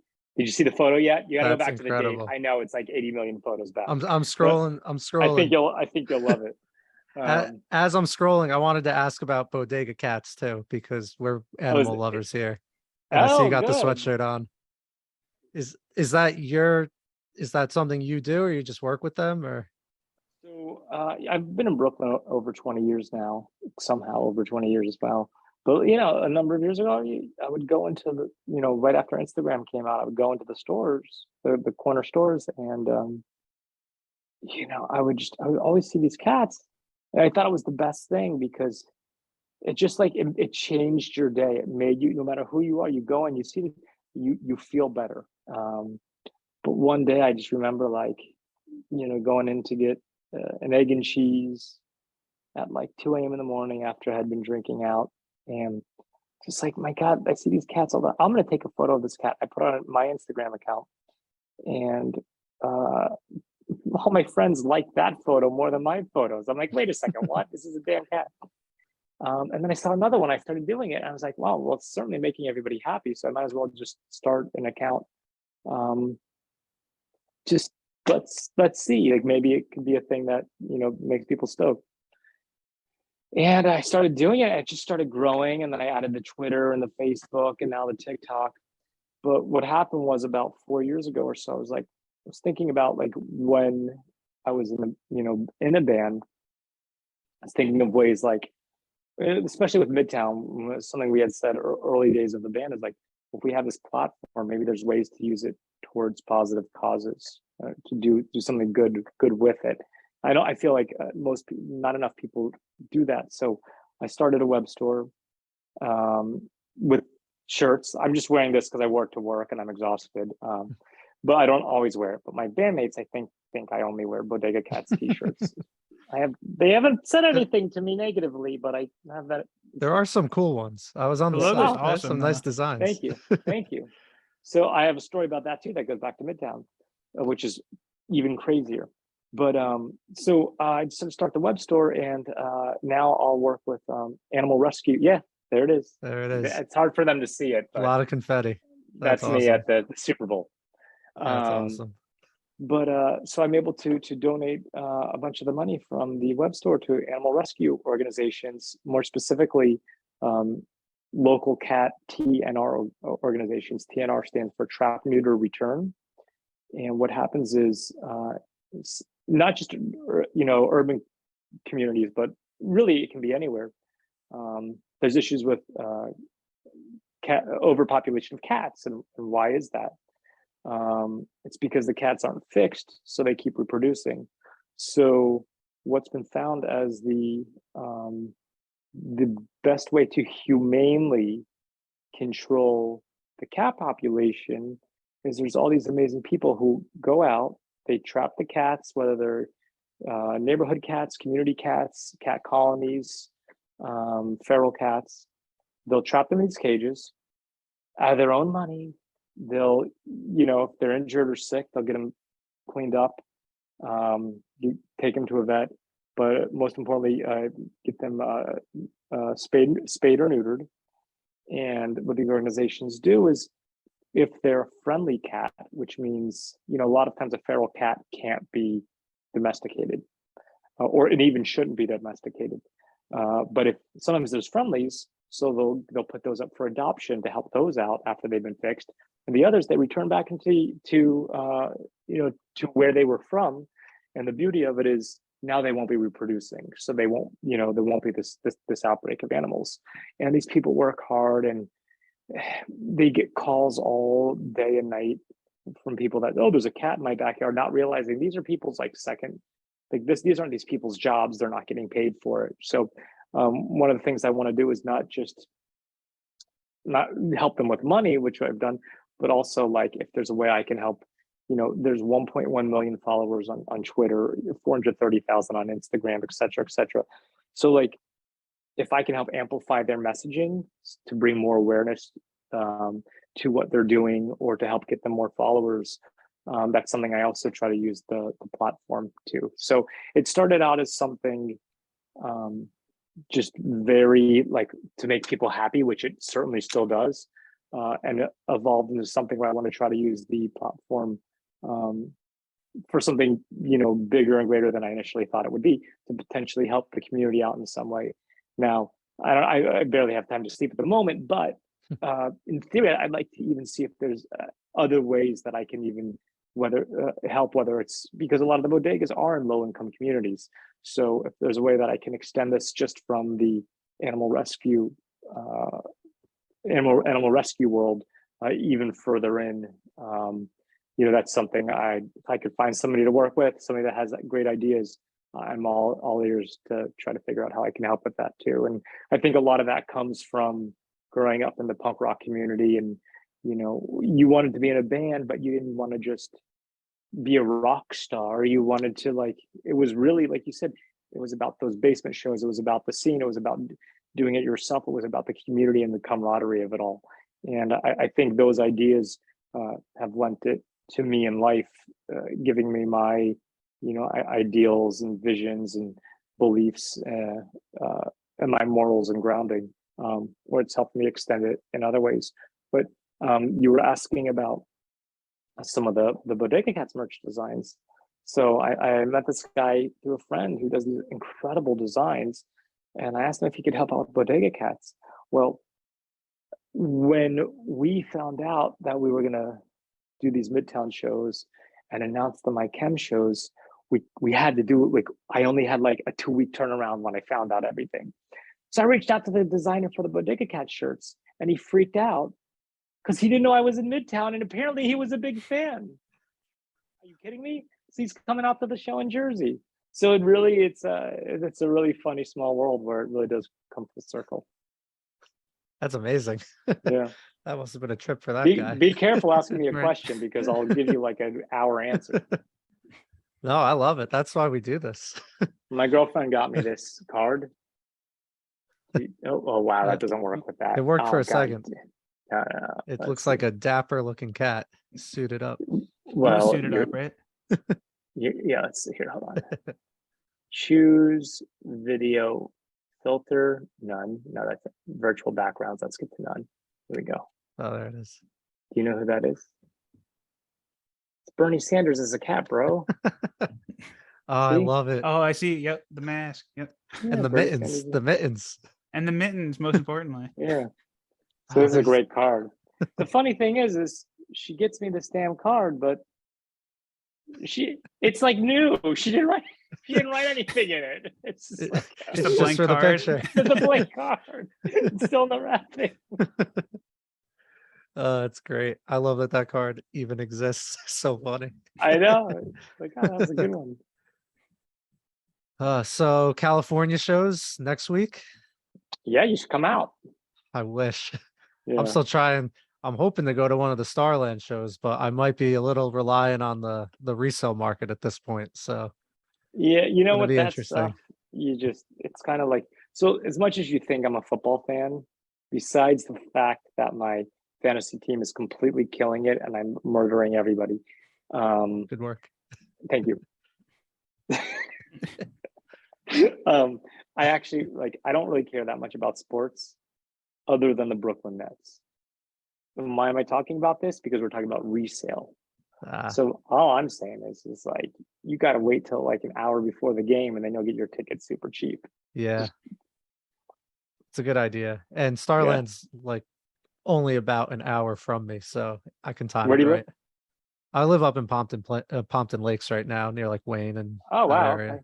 Cool. But Yeah. it's just a short parkway ride away where there's Right? never any traffic. Yeah. One of our favorite venues. Yeah, Starland it's a Man, blast. I've been there. It's been there forever, and there's just like there are still so many. I feel like every damn show is almost sold out. It's like every band goes. Yeah, you guys added that second date real fast. Yeah. That sold out in a couple minutes.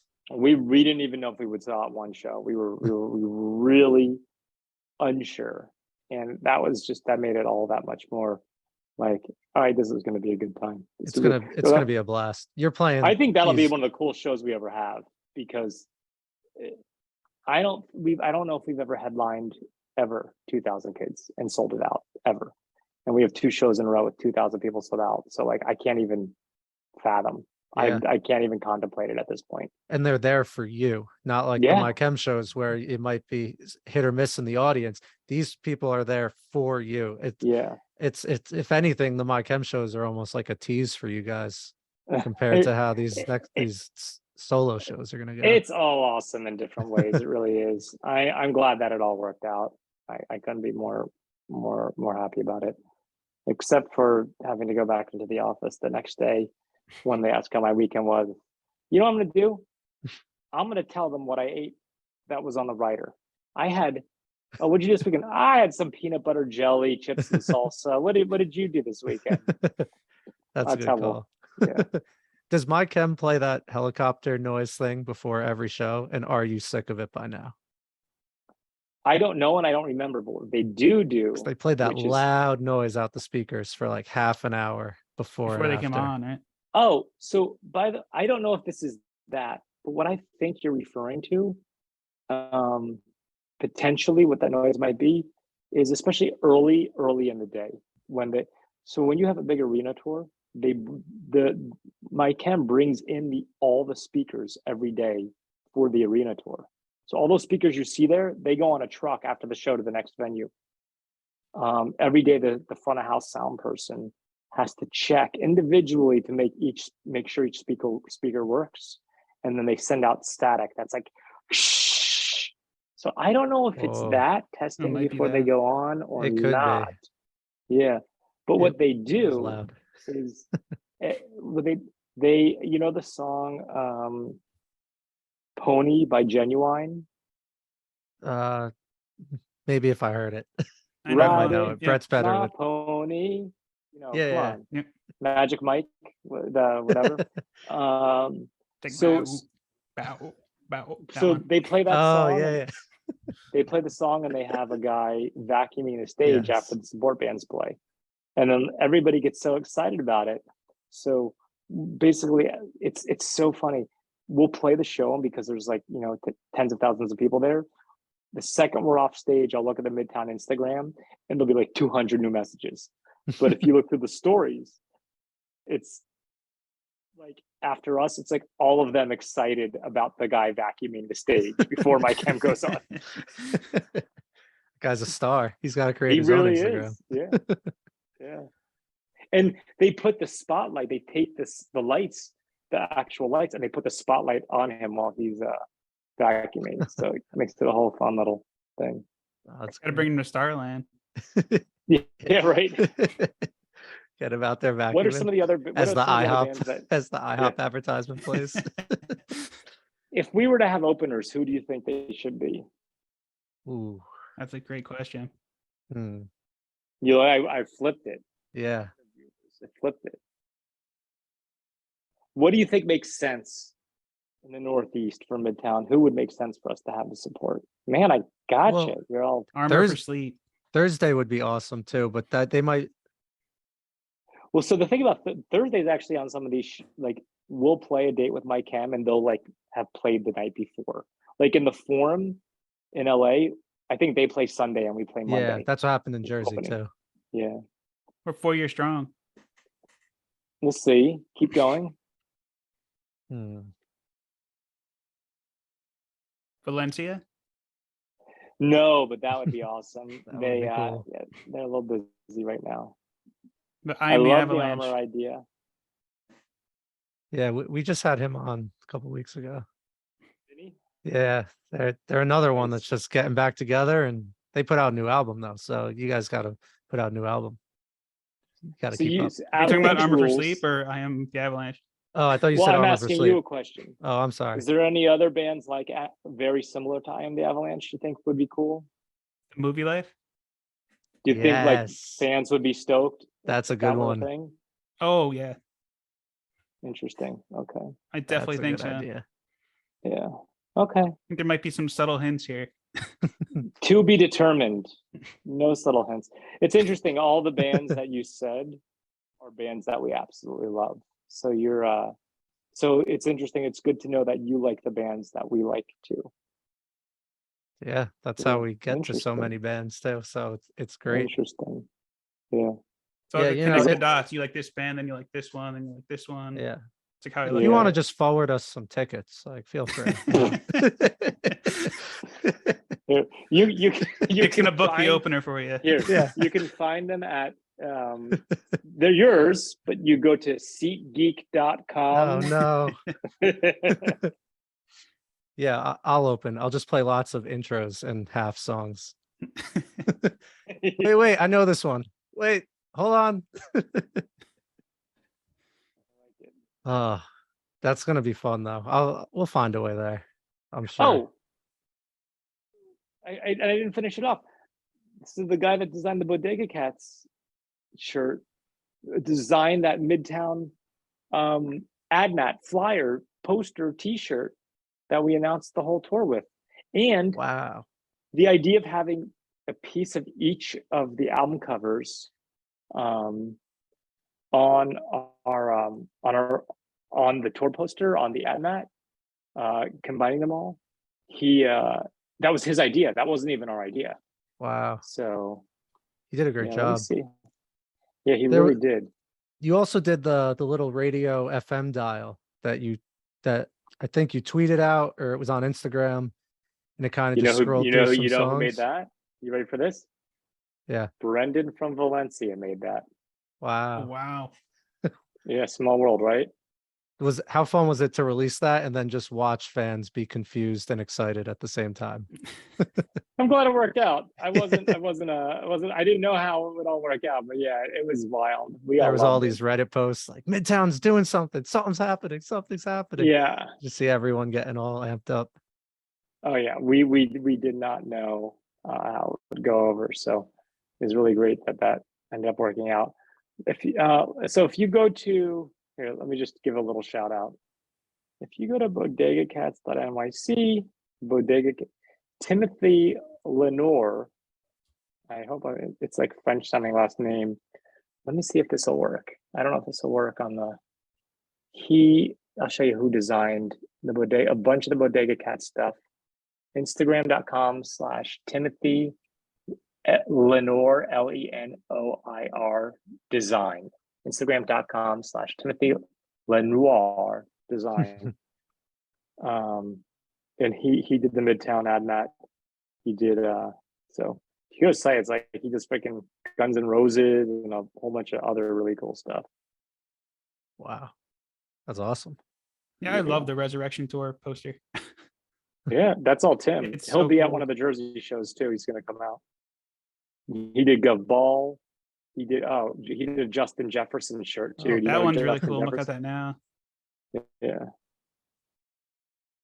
There's got a Mets one. I got to get one of those. You're funny. You're Mets Jets. Constant misery.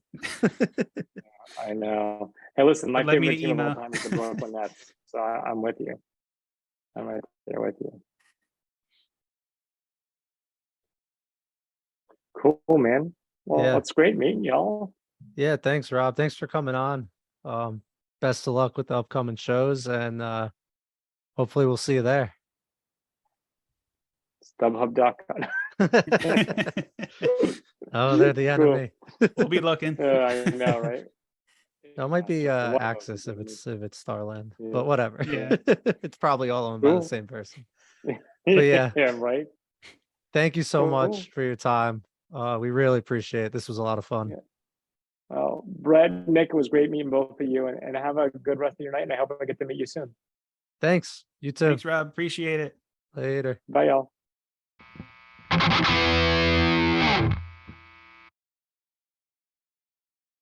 And we're back.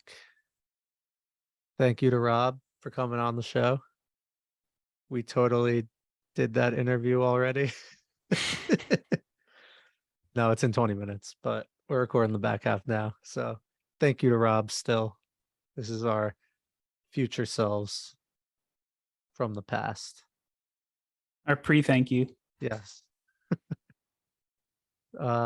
We have some news this week. Nothing too crazy. There's a new Paramore song. This Is Why. Funky. I enjoyed it. It reminded me of that Cake song, Short Skirt and Long Jacket, I could see that. right? Yeah. Yeah, just had that like driving bass line. With like the little riff going over it. Yeah. Yeah, it was cool. I feel like I wanted her voice to like get a little grittier for a little bit, because she was kind of singing like that, like falsetto the whole time. I wanted that Haley Williams like yell. Did I you don't not know. listen to After Laughter, No, well, wait. No, I the didn't. album before this one? No, I thought Okay. I listened to No, I listened to Self-Titled, the 2013 one. I So, misread like, Spotify. So I was like, at- what did their last album do? It was Because just like that's where this. her singing style was. Yep. Oh, I mean, it yeah, was here it really is. poppy but good, but she sang like this for most of it. Okay, that's fine then. If that's the direction they're in. I didn't listen to that album, and when I tried to do my homework really quickly, I misread Spotify. So But yeah, you got that's time cool. though. She doesn't sing like that anymore. That's fine. She doesn't But have to. this new album's not coming out till February, so you got time to go back to that one before reviewing the new one. Okay.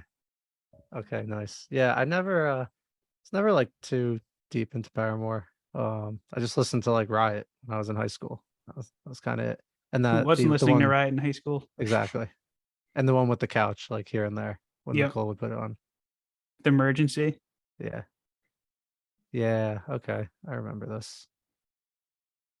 But yeah, I didn't really stick with them too far, so I'm not up to date on Haley Williams' singing style.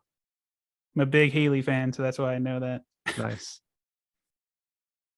Yeah, I'll check out After Laughter. I'll get up to speed by November. It's very like 80s poppy. After Yeah. Laughter. It's very different, but it's still like it's catchy in a way that it's good, if that makes sense. I feel like that 80s like style is making a huge comeback right now. Cause Youngblood did it. That Joe album was like it. The Yeah Yeah Yeahs album we just talked about gave me like 80s vibes at times. People just want to dance. Yep. Tame So- Impala did it with their last like 2 albums, The Slow Rush and Currents was very like bass driven dance music. So bring it on. I think Haley might have been ahead of her time in 2017. Yeah. Yeah, that's cool. Yeah, I enjoyed the song. I just in my head I was expecting like Pop punky. yeah. Which is now I know. Now I've been learned by Brett. Thank you. But if there was ever a time for them to go back to that sound, it would be this year. I know, right? And then we'd say it's inauthentic. Nobody can win. I refuse to be happy.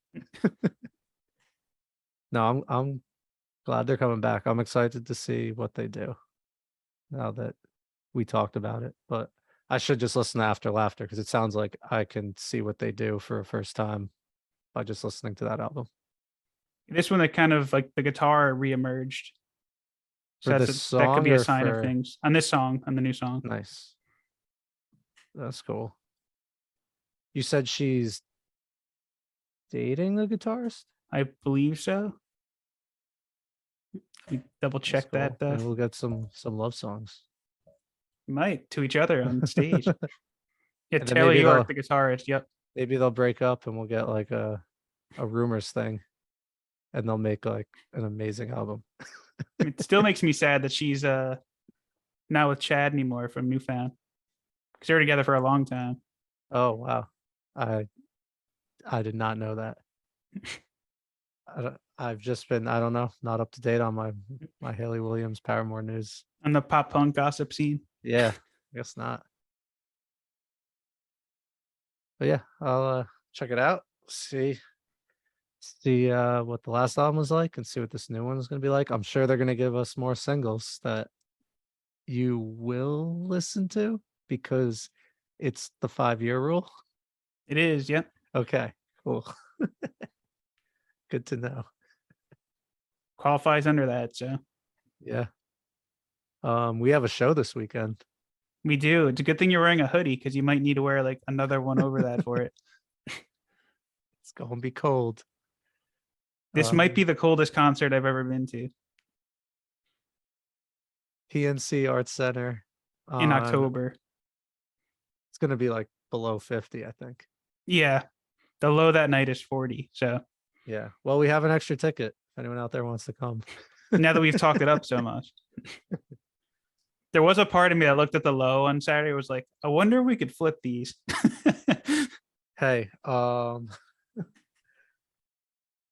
I've been pretty busy lately, so as Larry David once said, there is no better feeling than canceling plans. But I've been The part listening of to m- them a lot. Yeah. Like part of me, there's a part of me that hates the cold so much. It's like, I'd rather get the money back and be home where it's warm. We have really good seats. But then we could have really try. good seats and it's two bands that we really love. So there's Yeah. that too. Yeah, well, we'll talk. we can see. Tune in next week to see if we win or not. Yes. Or did Brett stay home to watch the Mets break his heart again? Well, you can either freeze your ass off or have your heart broken. But I'd you probably can't rather have- freeze my ass if at this point. Well, your heart might still get broken. The Mets are still gonna play. You're Yeah. not watching. No, them. they're not gonna not play because Gaslight's playing. That would be cool if that's why they couldn't play that night then. They're going to the show. I heard I've been reading up on Gaslight and how this tour is going. And I heard he talks a lot. And it's been a contentious thing to the point that he's come out and said, I don't care if you don't like me talking. It's what I do. So he's responded to the haters. Like talking to the point where like he's putting dents in their set list. I mean, they're still playing like 20 songs. I haven't even looked because like when I looked early on, they were mixing it up every night, which I liked. So I Yeah, figured they- there's no need to keep checking on it. They're mixing it up a whole lot. Okay, yeah, none of these are the same. Okay. Some songs carry over, but there's a lot of It's gonna be hit or miss for me. I know like Handwritten and the 59 sound very well. And then American Slang I don't know as well. Get Hurt I don't know as well. they might be playing a little too much Get Hurt for everyone's liking, but I think that I might listen to, go back and revisit the rest of the week because I wonder if it's as bad as everyone I don't said it was back then. think it's so bad. Like I made a playlist and none of these songs sound out of place among the other songs. So So remember that tour, like they'd play some of these songs and would just completely kill the vibe of like 59 sound and handwritten songs. But like Stay Vicious I is a don't good know. one. Stay A Vicious has, Thousand like, Years a- is good. Stay Vicious has a great like riff. But Get 1,000 Hurt is Years, slow. Yeah. I Yeah, don't remember Underneath Have the Mercy. Ground is kind of slower.